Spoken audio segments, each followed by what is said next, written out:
this is going to continue to build out. I don't know what shape the ecosystem is going to take as we go, but it's something that I'm watching, and it's fascinating to see how quickly this is developing. It's continuing to gain momentum. Welcome to the Money Huddle, a podcast that discusses financial topics for families, retirees, and small business owners. Hosted by Michael Baker and Ross Marinell. All opinions expressed by Michael and Ross or any podcast guests are solely their own opinions and may not reflect the opinions of Advisory Alpha. The podcast recording is for informational purposes only and should not be relied upon for investment decisions. Clients of Advisory Alpha may maintain positions in securities discussed on the program. Welcome back to the Money Huddle. My name is Michael Baker, and I'm here with Ross Marinell. Ross, what's up, buddy? How are you today? Michael, I'm back, and Cam Newton is back. That's the big news here in Carolina. The prodigal Cam has returned. I saw a great tweet from this gentleman, Dion Barry. He said David Tepper is currently paying Cam's replacement, the replacement of Cam's replacement, and Cam to replace the replacement for his own replacement. So we've got the bases covered. It just kind of goes to show you that, like, you might be the greatest investor in the world, but doesn't mean you get all of the decisions right. Hey, NFL football is tough. No matter how smart you are, like you said, you could be a fantastic hedge fund manager, and in the NFL will humble you. I agree. What an amazing time.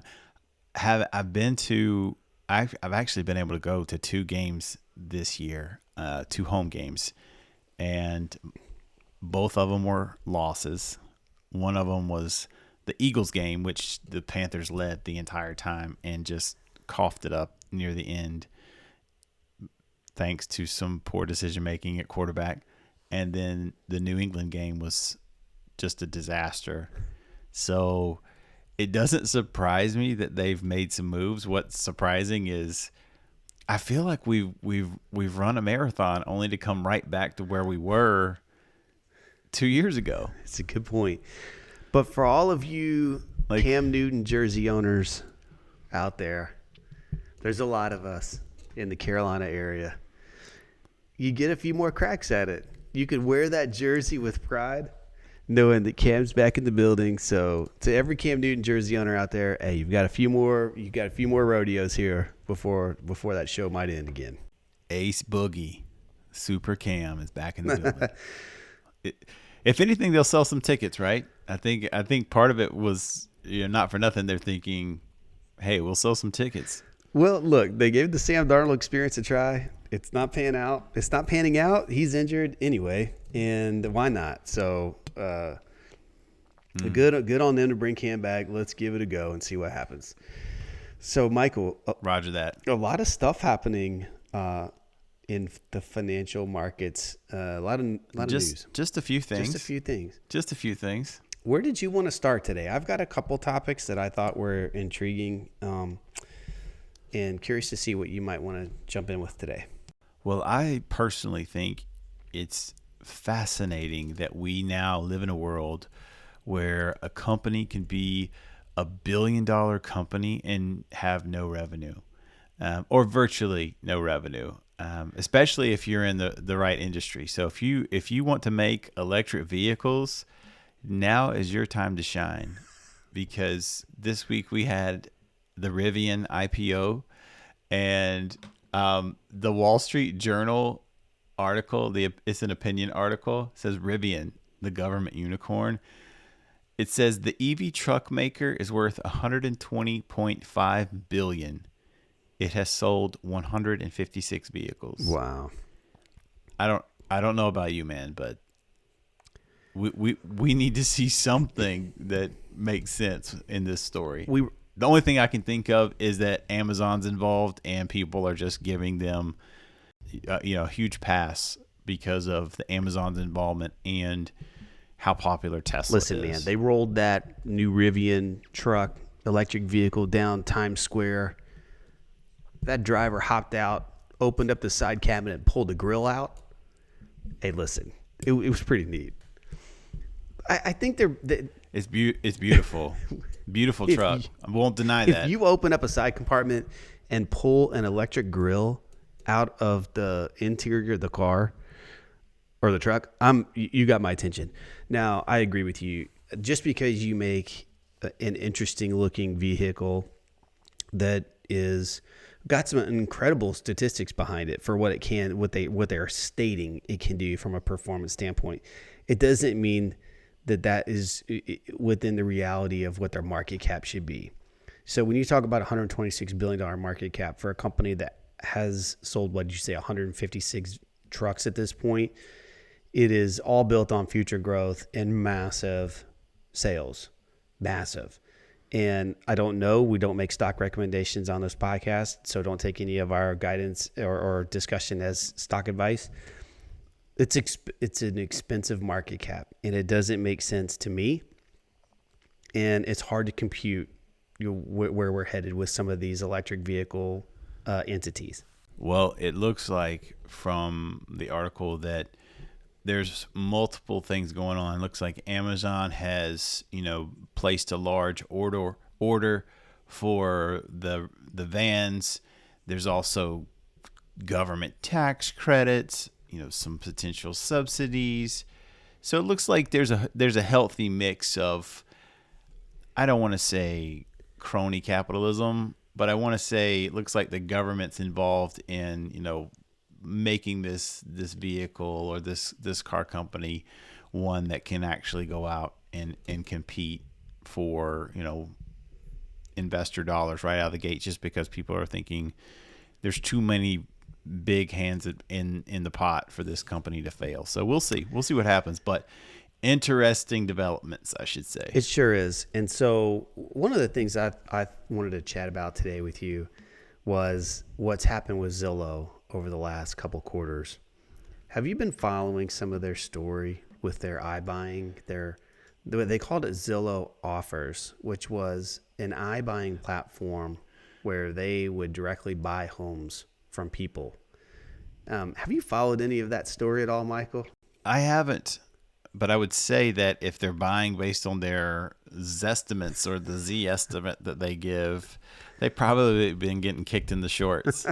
So that's an interesting perspective. So most people know Zillow as sort of a data search engine. If you're in the home buying market, want to know what your home may be worth, want to look in your community and see what homes may be for sale. People are familiar with Zillow as a search engine for real estate. They sort of built a pretty good brand around providing a lot of real estate data, whether it's completely accurate or not is up for debate, but they have become a sort of a go-to source for real estate data.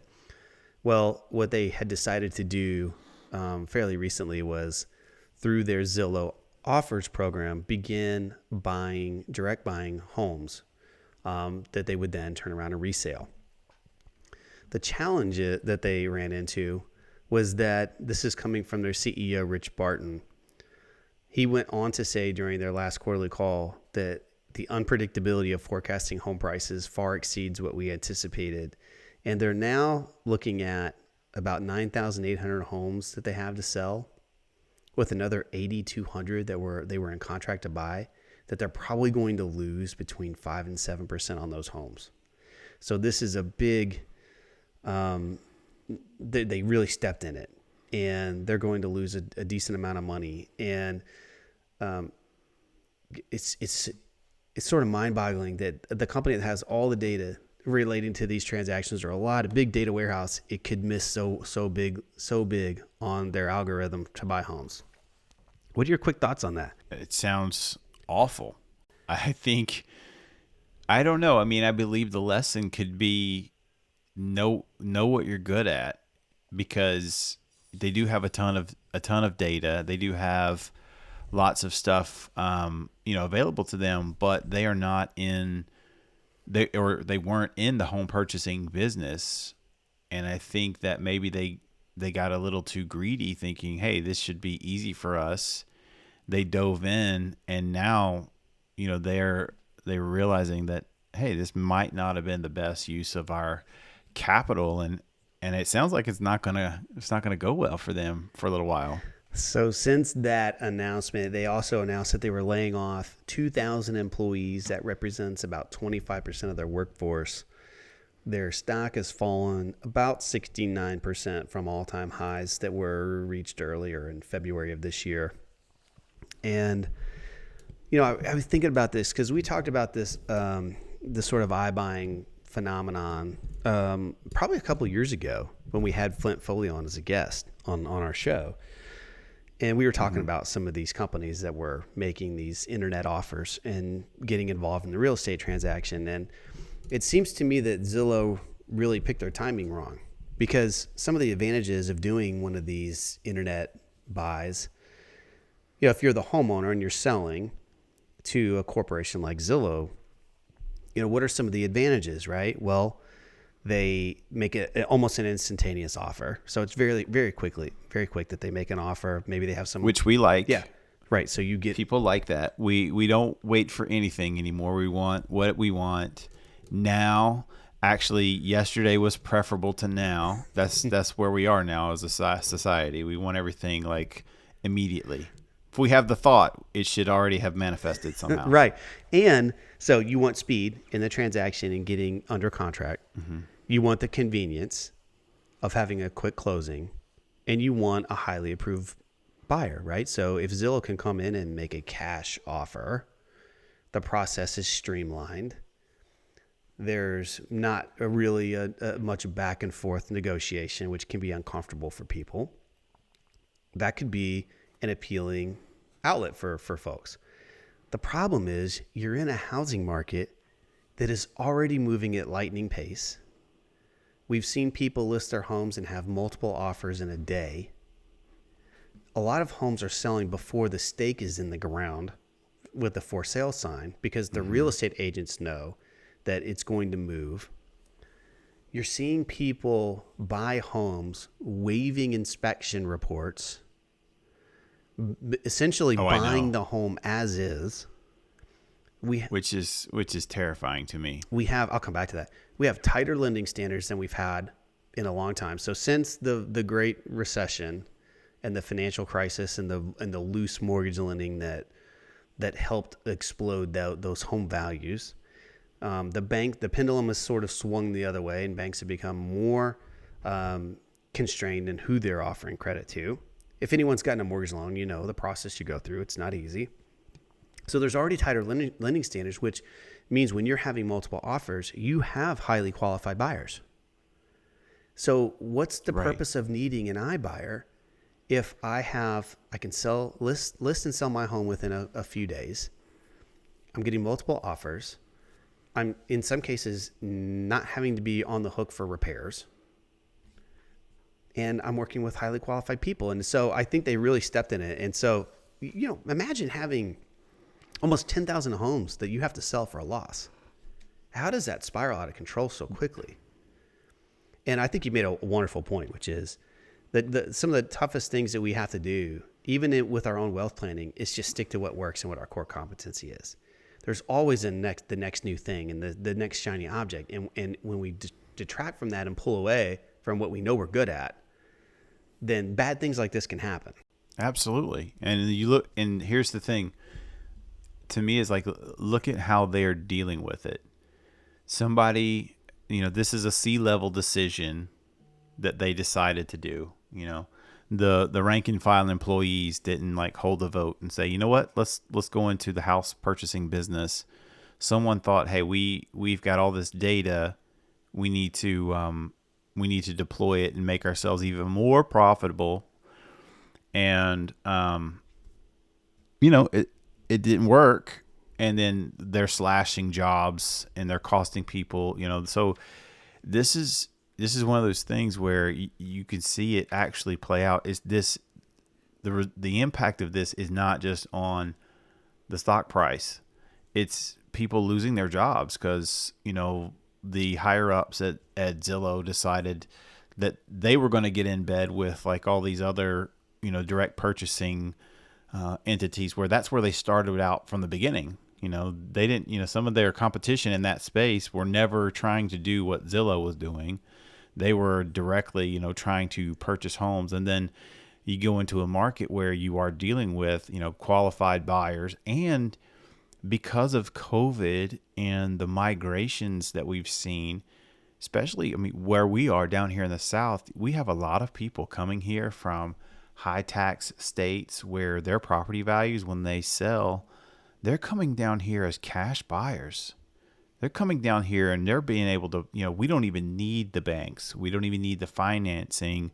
We've got, several $100,000 in cash. Here you go. I just heard a story the other day. Someone that we know sold their property that they inherited, and it was $485,000 transaction, cash purchase, closed in like a week. How do you compete with that? I don't know how people compete with that. I especially don't know how a company that's going to have to do some level of due diligence on a property, it competes with that. So I haven't followed that story, but it sounds like they stepped in it. Hopefully they can figure it out. Well, and just to go back to kind of what you referenced, is part of what has made the home buying transaction work in the past is that you weren't buying your home necessarily for an investment. You were buying it because that's where you wanted to live. It was providing you shelter. Right. You wanted to be in a particular neighborhood or community to get your children into schools. And what made that work in the long run was time. Because as you lived in your home, inflation creeped up. Home prices naturally could rise. You would pay down your mortgage balance to the point maybe you made upgrades to your property. And then over time, you look back 8-10 years later, and you can make a little money selling it. To do that within a couple of weeks, to buy and sell a property when you're paying over fair market value, just seems insane. And so, yes, they really stepped in it. It cost 2,000 people their jobs and a lot of market cap. But we'll see how they pivot and move forward, and if they return back to their core competency. So what's next, Michael? What do you got for us? Well, as you know, I've been spending over the last couple of weeks, I've been just digging back into the digital asset space with crypto, trying to get my head wrapped around this because we've just seen so many developments happening. And I wanted to share a couple of things that come out that I thought were relevant. One is, I think there's still a healthy debate out there on both sides of people who think, digital assets are all unicorn fairy dust. But again, unicorn fairy dust is in. We just talked about an electronic vehicle maker that doesn't make vehicles yet, but it's worth $120 billion. So, anything's possible. But I'm more and more in the school of thought that these digital assets are not going to go away. And some of the people that are, have gone the deepest down the rabbit hole can make some pretty compelling arguments for why they believe, what they believe. Anyway, all that to say, a couple of things came out just this week. One is there seems to be some kind of rat race between city leadership, major U.S. city leaders, talking about taking payments of their paycheck in Bitcoin. I think the mayor of Miami has said something about he would take a paycheck in Bitcoin.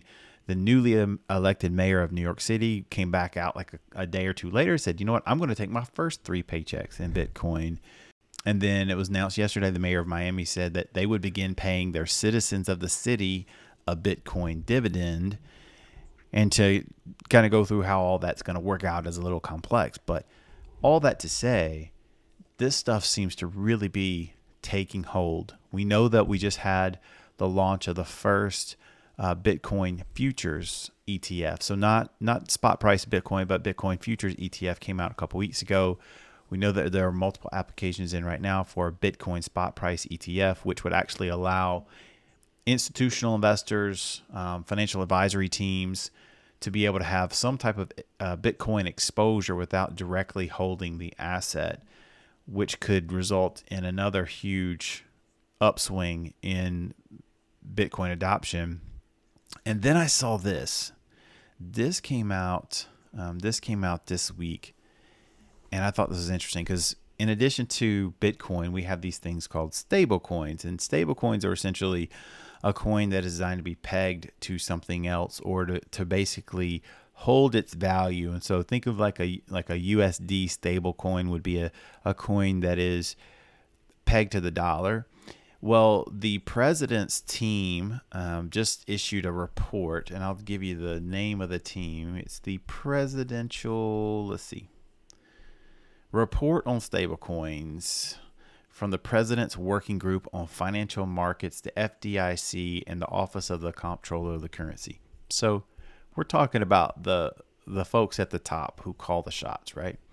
So they came out and they basically issued this 20-something page report. And one of the recommendations was legislation. It says to accomplish the objectives that they're proposing, legislation should limit stablecoin issuance and related activities of redemption and maintenance of reserve assets to entities that are insured depository institutions. The legislation would prohibit other entities from issuing payment stablecoins. Legislation should also ensure that supervisors have authority to implement standards and promote interoperability among stablecoins. I don't purport to be an expert in all of this, but what that says to me is that we're about to see the banks getting involved in a big way. Because you have to be, if you're going to do the stablecoin thing, you have to be an insured deposit institution, which is all the banks are. So this is going to continue to build out. I don't know what shape the ecosystem is going to take as we go, but it's something that I'm watching, and it's fascinating to see how quickly this is developing. It's continuing to gain momentum. Bitcoin price is sort of back to where its all-time high was. It's kind of hovering that like 65,000 range or so. It's very close, right. Yes. And so I was looking through Coinbase's Q3 earnings report. It was not pretty. So they had a 30% drop in trade volume in Q3. In Q2, company reported 7.4 million transacting users, down from 8.8 million the quarter before. And I think, just not knocking Coinbase, but this is probably going to ebb and flow a little bit with just what's happening in the broader markets. And what I found interesting about this was that Bitcoin accounted for about 19% of trading volume. Ethereum accounted for 22%, and the remaining 59% came from other crypto assets. So It's not necessarily Bitcoin driven or Ethereum driven. It's all the other things that are popping up. Probably, I don't know how frequently these new forms are brought to market, but it seems like it's just an abundance. And so maybe some of these coins have some scarcity to them, but the marketplace doesn't, right? Because it's anyone's best guess to know how many of these there will be over time. So it's intriguing to me that Bitcoin does not make up the primary trading asset any longer at Coinbase, that it's all of the other coins that are springing up, as fast as someone can invent them. It doesn't surprise me for a couple of reasons. Number one is, I hate to be cynical, but a lot of people had their government subsidy money dry up. The enhanced unemployment stuff completely was over on Labor Day. A lot of people that might have been receiving, subsidy payments or the stimulus checks. I mean, they, burnt through that. So folks that, were given cash to play with, and a lot of people went to, these exchanges and were, trading and speculating. And then number two is, I think there's still a huge amount of people who fundamentally don't really understand Bitcoin and the divisibility of it. And so they see the price of Bitcoin and they see, oh, it's $69,000. I can't invest in that, but I can buy, X amount of Dogecoin over here, because maybe Dogecoin's going to go to $60,000 a coin too. And I think people are looking at the price versus not understanding that, we can buy fractional shares of stock. Well, Bitcoin is divisible into Satoshis. And so you can actually buy a portion of a Bitcoin with some of your money.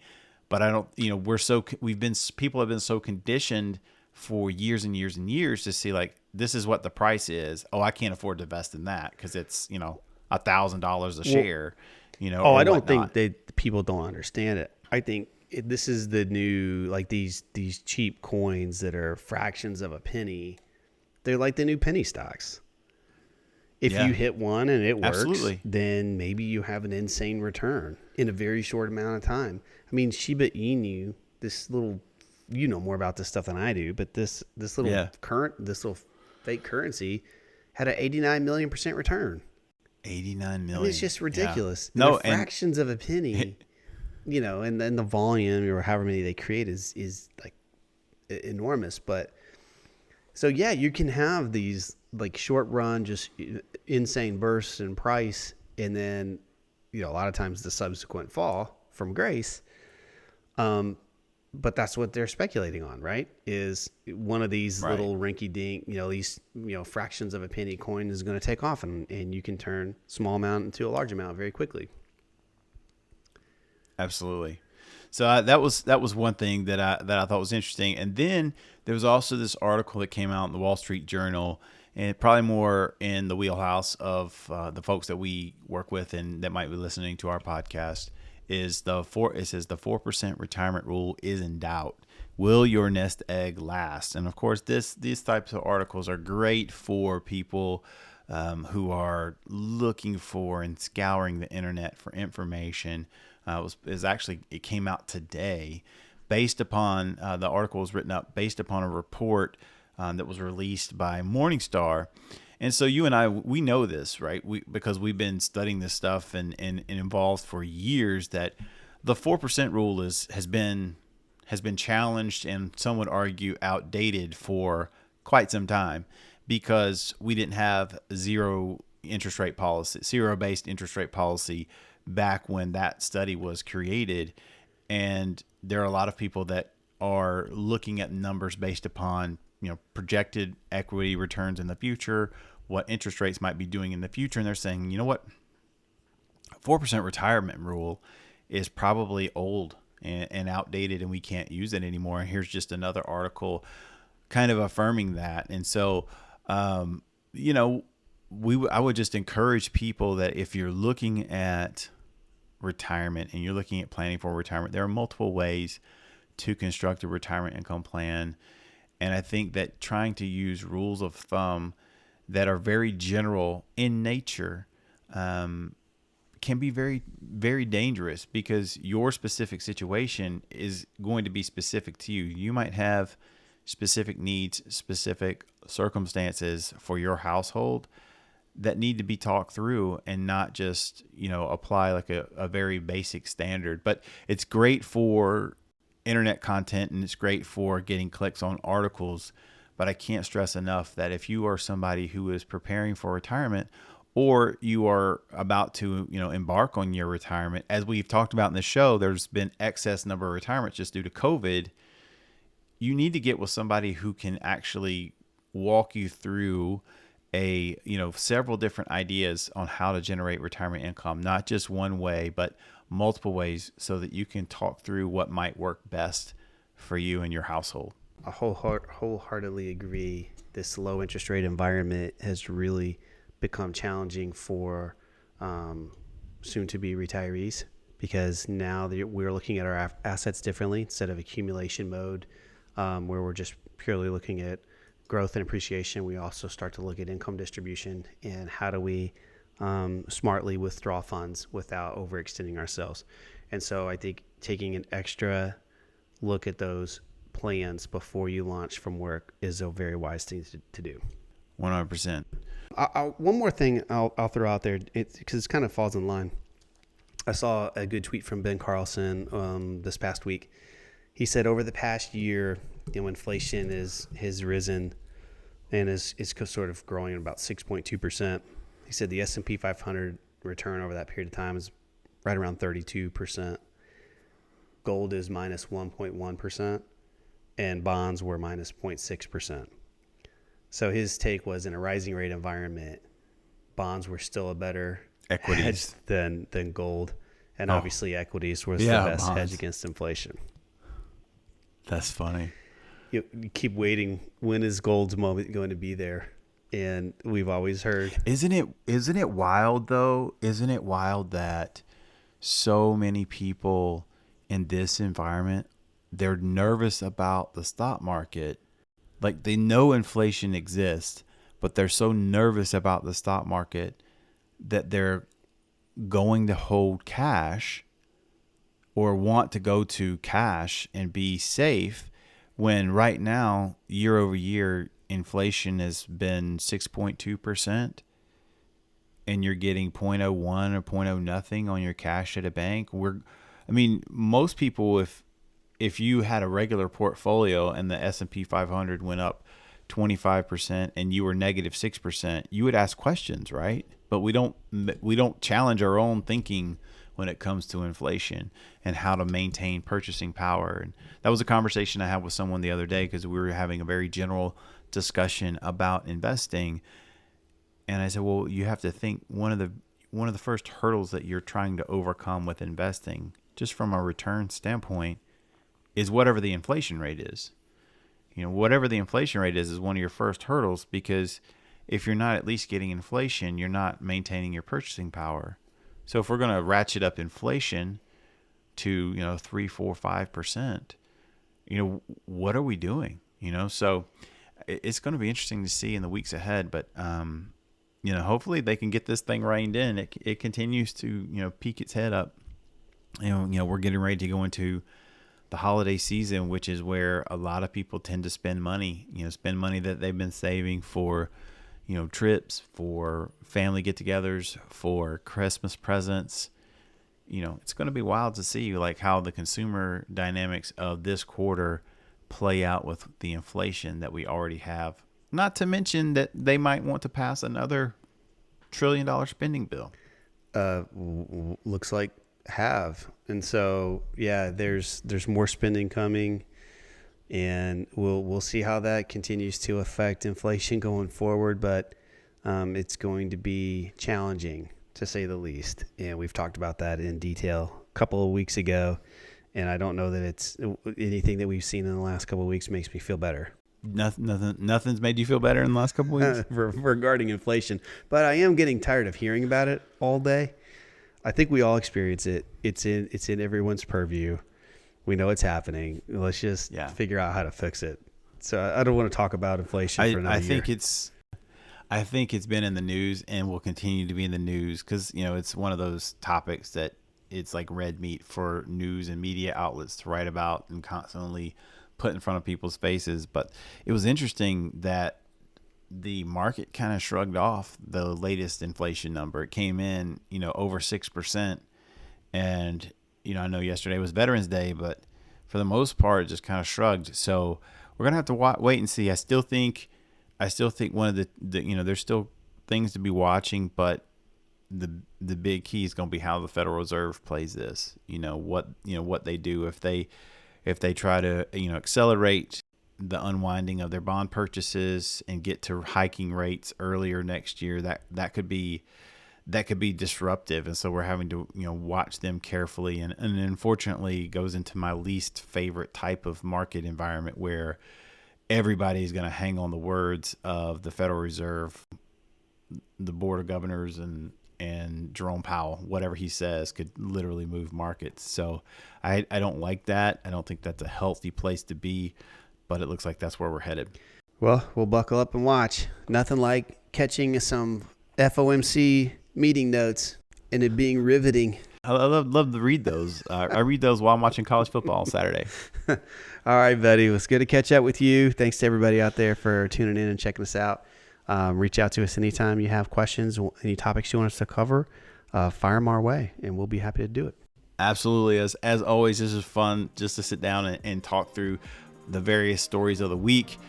If you got any topics or any guests you'd like us to have on the show, feel free to give us a shout at themoneyhuddle@vcplanning.com. And as always, we'll talk to you next time.